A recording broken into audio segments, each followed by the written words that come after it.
jalqabbii bara 2025 darbii kilaboota jajjaboo waancaa hedduun faayaman kan Liverpool fi Manchester United taphatan tapha eeggamuudha.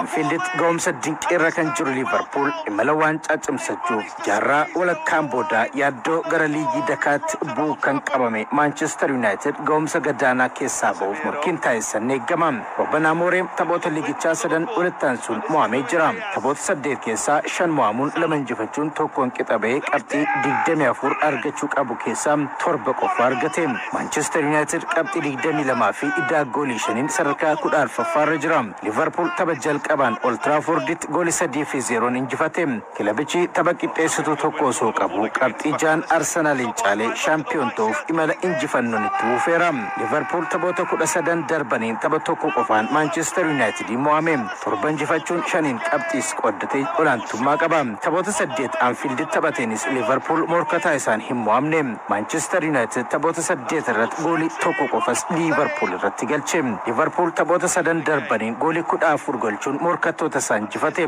Manchester United injifatamee jira. Dibata Liverpool mo'amnaan bara 1979 booda taphoota 4 mo'amuun riikardii gadaanaa ta'uun galmaa'e. Mohamed Salah goolii 12 galchuun 6 hiriyoof mijeessee kennuun Manchester United irratti milkii qaba.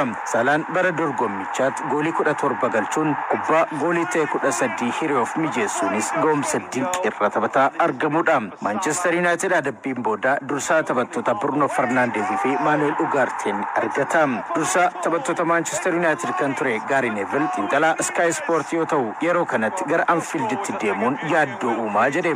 Anfield bakka ittiin hin illeedha jechuunis dubbata. Manchester Unitediif yaaddoo akka qabus Neville yaada isaa kenna.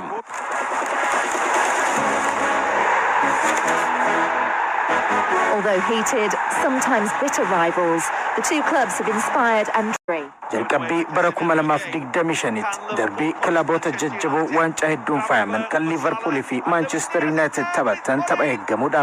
Anfielditti ga'umsa dinqiirra kan jiru Liverpool imala waancaa cimsachuuf jaarraa walakkaan booda yaaddoo gara liigii dakaatti bu'uu kan qabame Manchester United ga'umsa gadaanaa keessaa ba'uuf murkiin taasisan eeggama. Robben Amorim taphoota liigichaa sadan walittaan sun mo'amee jira. Taphoota 8 keessaa 5 mo'amuun 2 injifachuun tokkoon qixabee qabxii 24 argachuu qabu keessaa 7 qofa argate. Manchester United qabxii 22 fi iddaa goolii 5 sadarkaa 14ffaarra jira. Liverpool tapha jalqabaan Old Trafforditti goolii 3-0 injifate.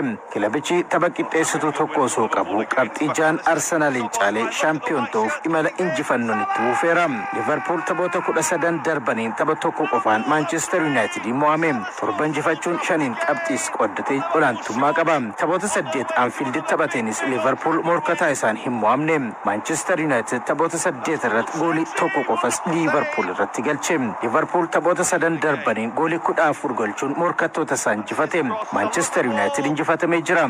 Dibata Liverpool mo'amnaan bara 1979 booda taphoota 4 mo'amuun riikardii gadaanaa ta'uun galmaa'e. Mohamed Salah goolii 12 galchuun 6 hiriyoof mijeessee kennuun Manchester United irratti milkii qaba.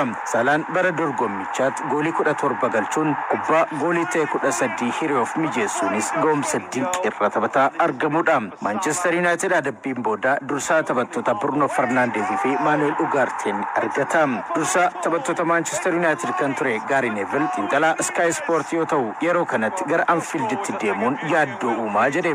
Anfield bakka ittiin hin illeedha jechuunis dubbata. Manchester Unitediif yaaddoo akka qabus Neville yaada isaa kenna.